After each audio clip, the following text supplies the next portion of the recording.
Hello everyone, in today's video I'm going to share some tips and tricks if you're visiting Disney World soon. So watch it till end. Number 1.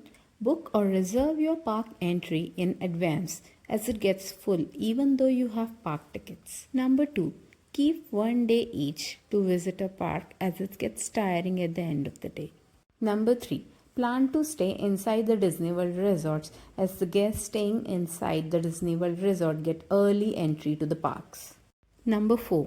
Arrive 30 to 40 minutes before the park opens. Number 5.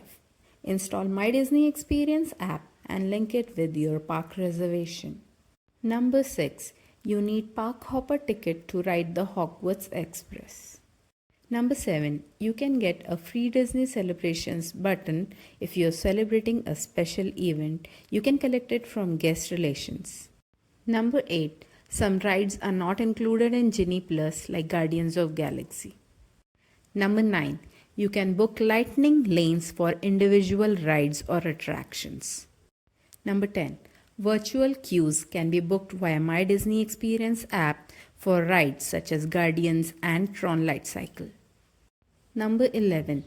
Make use of individual lines at some of the attractions if you want to save time. Number 12. You can carry food items inside the park. Number 13. Carry an umbrella or poncho as the weather is unpredictable. Number 14. Use free Wi-Fi inside the Disney World parks. Number 15. Park hopping can be done after 2 p.m. only. Number 16. During Disney Parade, lines at attractions are shorter. Number 17. All 4 parks has vegan-friendly eating options. Number 18. Parking area is huge, so please make a note of it or take a picture. Number 19. Try avoid going on school holidays, especially spring break and summer months holiday. Number 20. Evening fireworks show timing can be viewed online. Thank you for watching this video. If you like my content, please subscribe to my channel.